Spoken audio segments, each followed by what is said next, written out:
Assim que vocês terminarem de ver esse vídeo, eu suplico que vocês leiam o artigo publicado pelo Luiz Felipe Pondé, o professor de filosofia, que o texto se chama Entre Bolsonaro e Lula na disputa eleitoral de 2022, petista é o menos ruim.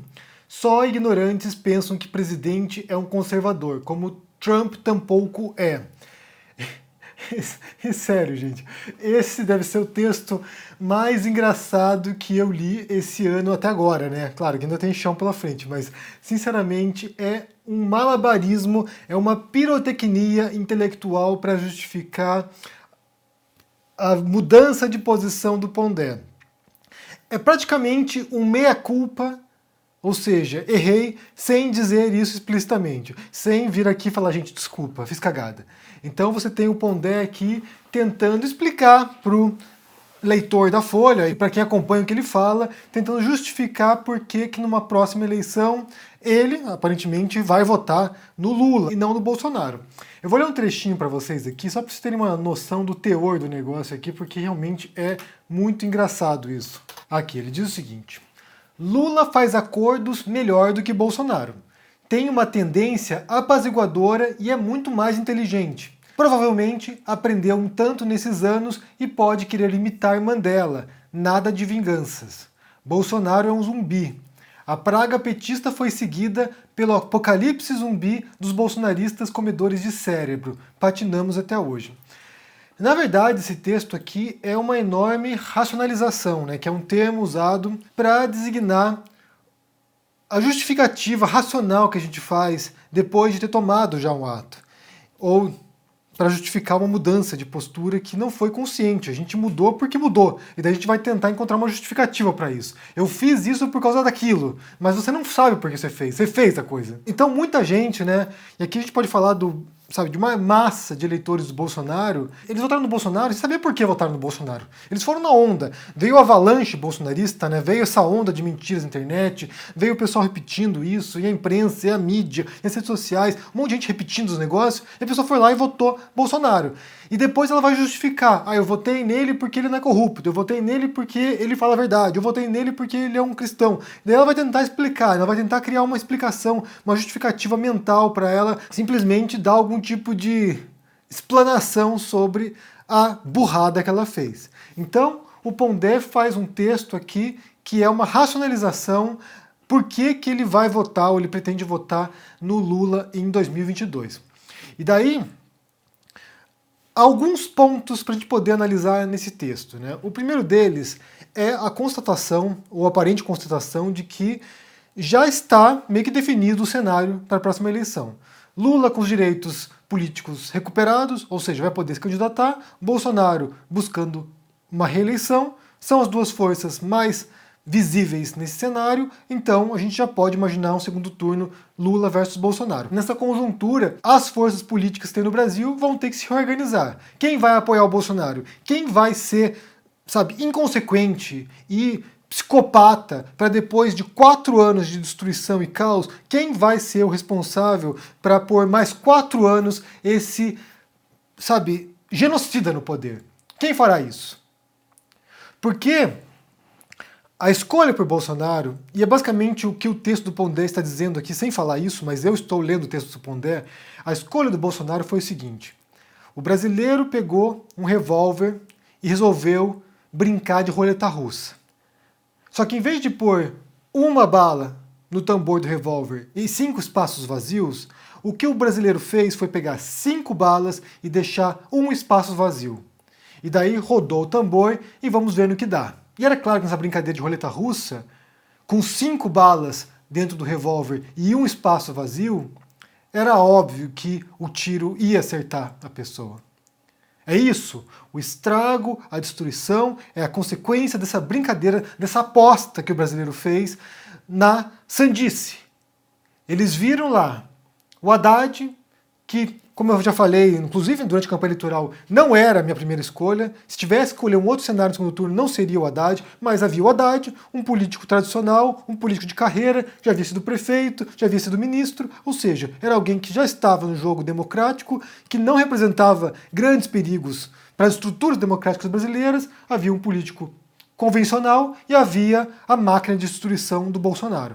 E daí o brasileiro comparou, né, uma escolha muito difícil. Imagina, um professor e um especialista em matar os demais. Quem que você escolhe? Aí as pessoas escolheram o Bolsonaro. E aí o estrago veio. E aí a consequência veio. E aí veio a pandemia. E se somou a esse estrago. Então, apostaram e agora estão colhendo os frutos dessa aposta. Foi um erro catastrófico. Escolheram isso. E a democracia prevê esse tipo de coisa, né? Escolheram isso aqui e agora amarguem isso. Só que também há mecanismos, né? Há mecanismos institucionais que permitem que, caso um presidente seja irresponsável, seja inconsequente, seja destruidor, seja um assassino, seja um genocida, que há mecanismos para poder deter essa pessoa. Mecanismos como impeachment, coisa que não está sendo aplicado. Mas isso está na mão agora dos parlamentares. Se eles vão derrubar o Bolsonaro ou não, não sabemos, mas deveriam. De qualquer modo, você tem aqui o Pondé, como eu falei, justificando a mudança de posição dele. Um dia, no passado, eu apoiei o Bolsonaro, foi um erro, como ele diz aqui, trocamos uma praga, né, por um apocalipse zumbi, cometi um erro e agora o mais sensato. E aí é o mais engraçado do artigo. E daí, para justificar essa mudança de posição, ele apela para o conservadorismo. Ele que se mostra como conservador, ele vai tentar encontrar nas bases teóricas conservadoras a justificativa para explicar por que ele vai agora seguir o Lula e não o Bolsonaro. E daí é que vem o malabarismo, né? Porque assim, quando a gente fala de conservador aqui, geralmente quando eu me refiro a esse termo, eu estou designando essa bizarrice que se chama, ou se convencionou chamar de conservadorismo no Brasil. Porque essas figuras como Bolsonaro, como Olavo de Carvalho, como Nando Moura, como o próprio Pondé também, posso botar aqui nesse balaio, como essa caterva que tem no Brasil aí, desses ditos conservadores, é como eles se denominam. Então a gente chama porque é como eles se chamam. Porque, no final das contas, a própria noção de conservador ela é muito ampla, são vários movimentos diferentes, né? Tem um conservadorismo clássico, por exemplo, do Burke, que a gente não pode usar como referência para hoje, mas tem um tipo de conservadorismo clássico do século XVIII, e depois há vários outros movimentos, inúmeros movimentos diferentes de conservadorismo. Tem o neoconservadorismo também, que é do século XX, ou seja, você tem as mais distintas correntes que têm posturas diferentes diante da realidade. Nem todos os conservadores adotam as mesmas visões sobre o mundo. E daí, como eu falei, o Pondé quer tentar usar a noção de conservadorismo, conservador, para defender que essa visão de mundo, né, essa corrente de pensamento, ela prega certos valores institucionais, certos valores tradicionais, certas noções que deveriam ser preservadas e mudanças que não sejam drásticas, mas que sejam graduais, que sejam a conta-gotas, né? Então, por exemplo, nessa visão que o Pondé apresenta de conservador, a gente poderia dizer, pegando um exemplo histórico aqui, que o conservador é aquele cara, durante a escravidão no Brasil, que acha que você não pode simplesmente abolir a escravidão no Brasil, porque isso é muito drástico, isso é muito revolucionário. O negócio é você passar uma lei, a lei do ventre livre, ou seja, todas as crianças que nascerem serão livres, não são mais escravas, depois uma lei dos sexagenários, ou seja, aqueles escravos idosos são alforriados, sendo que pouquíssimos escravos chegavam a 60 anos, né, ou mais do que isso, então simplesmente não abolia ninguém, os caras morriam antes do que isso, e daí depois, gradualmente, você vai aos pouquinhos, sabe, tentando acabar com essa instituição da escravidão, que afinal de contas é uma tradição, né? Então por que você vai mudar uma instituição sólida no Brasil, que é usada, que é a base econômica do país, por que você vai romper drasticamente com isso? E você vai gradualmente até um ponto que você libertou todos os escravos, acabou o tráfico negreiro, então daí você vai acabando com isso. Não há por que você ter uma ruptura nesse sentido. Então o conservador, ele compreende, né, que a mudança é inevitável, ela vai acontecer, então a gente vai se agarrar a certas instituições, certos princípios, para poder preservar esses princípios, e enquanto que a gente vai assimilando gradualmente as mudanças, a gente vai se agarrando ao passado e sendo levado pelas mudanças que são inevitáveis. Mas daí, o Pondé vai tentar se justificar nessa visão dita conservadora, que ele diz que não é uma ideologia, ou que alguns pensadores não consideram como ideologia, o que é muito engraçado também, né? Porque, primeiro, é uma interpretação equivocada do que é o termo ideologia, porque o termo ideologia pode designar algumas coisas, na verdade, né? Um conjunto de ideias, ou ideias que permeiam a sociedade. Então, de um modo ou de outro, todos nós temos ideologia, o conservador tem ideologia, quem não é conservador tem ideologia, todos nós somos atravessados por uma ou mais ideologias, geralmente são mais ideologias, né? A gente não tem uma ideologia pura, a gente tem uma série de princípios ideológicos, né? Uma série de noções ideológicas que estão misturadas dentro de nós, que nos levam, em alguns momentos, para um lado mais conservador, para um lado mais progressista, para um lado mais reacionário, para um lado mais revolucionário. Todos nós temos esses conflitos internos, todos nós. Ninguém é puramente conservador, ninguém é puramente progressista, ninguém é puramente reacionário, ninguém é puramente revolucionário. Todas essas ideias elas estão misturadas nas pessoas, né? E a disputa política ela é basicamente para convencer uma massa de eleitores como eles devem se posicionar. Porque você tem, por um lado, um núcleo direitista um pouco mais unificado e sólido, você tem, por um lado, no debate político, um núcleo de esquerda mais ou menos sólido também, e você tem uma massa enorme de pessoas que elas vão oscilando de acordo com o período histórico, de acordo com os políticos, de acordo com as propostas. E é essa massa que tem que ser convencida, né? Na próxima eleição de 2022, é essa massa de pessoas indecisas, de pessoas que não são nem direita nem esquerda, pessoas que não sabem muito bem o que elas querem, pessoas que elas sabem o que elas querem, mas não sabem quem vai representá-las. Então você tem uma massa de eleitores que simplesmente possuem dentro de si essas mesmas contradições. Então são essas pessoas que decidem as eleições. E daí ele usa essa noção de que o conservador não tem ideologia e que ele visa preservar certas instituições como a democracia brasileira. E por isso, ele, como conservador, ele, como pensador conservador, ele defende que, dentre esses males, você tem que optar pelo menos ruim, né? No caso, o Lula. Você tem o pior, que é o apocalipse zumbi, e você tem o menos ruim, que é o Lula. E daí ele usa uma analogia, que é péssima, na verdade, como vocês vão perceber. Ele compara ao filme Alien vs Predador. E daí ele fala que o Bolsonaro é o Alien e o PT, né, e o Lula é o predador. E essa comparação é ruim, ou talvez seja boa, não sei, a gente vai ver aqui adiante, por vários motivos. Quem acompanhou os filmes do Alien, quem acompanhou os filmes do Predador, e eu cresci assistindo esses filmes, sinceramente, eu era fã desses filmes, né? Joguei o baralho do Alien vs Predador, jogava no fliperama o Alien vs Predador, então assim, eu acompanhei a trajetória desses filmes, né? Quem acompanhou esses filmes sabe que você tem de um lado o Alien, que é um alienígena irracional, que opera quase como se fosse uma colônia de formigas, então eles vão lá, eles vão tomando conta de tudo, eles são irracionais, mas são altamente instintivos e destrutivos, então eles vão dominando e destruindo tudo, colonizando tudo. E por outro lado, você tem um outro alienígena, que é o Predador, que é extremamente inteligente. E, mais do que isso, o Predador ele não é só inteligente, como ele tem um profundo código de ética. Quem já viu os filmes do Predador sabe disso. Ele vai para um planeta para caçar o espécime mais forte daquele planeta. Ele não vai caçar pessoas indefesas, ele não vai caçar pessoas fracas, ele não vai caçar crianças, ele não vai caçar mulheres desarmadas, ele não vai caçar homens desarmados, ele vai caçar quem tem força. Então, no primeiro Predador, por exemplo, ele vai caçar o Schwarzenegger, ele vai caçar o cara que fez o Conan, né? O ator que fez o Conan.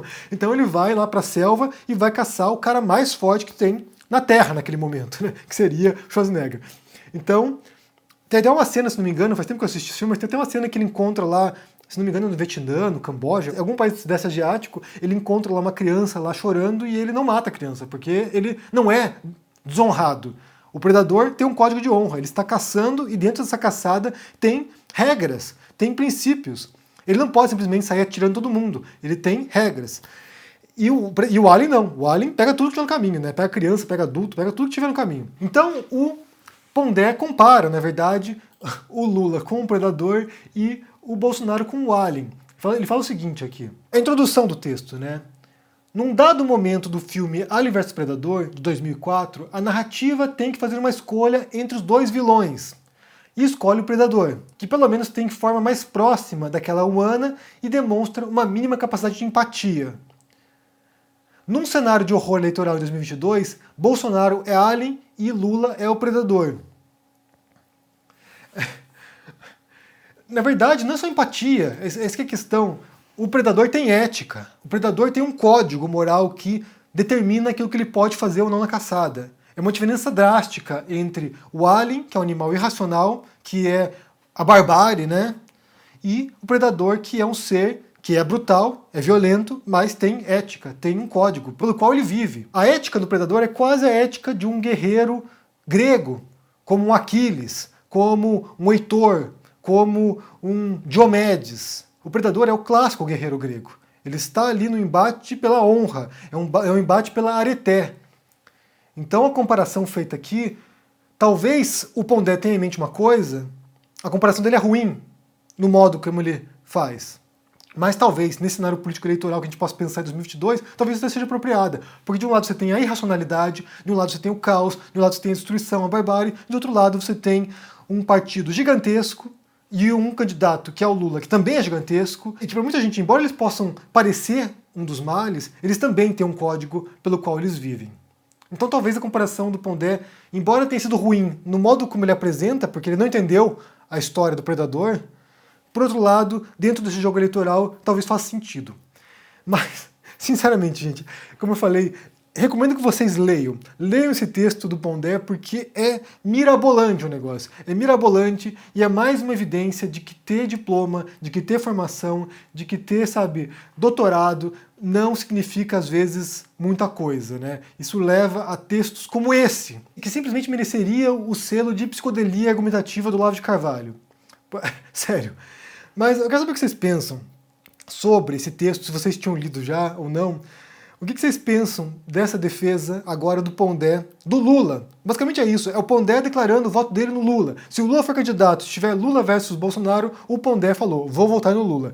O que você pensa sobre isso, sobre essa posição do Pondé e de outros também, né? Porque agora você tem, como eu falei, as peças se movimentando e os exércitos se reorganizando. Você tem de um lado agora muita gente falando, por favor, volta Lula.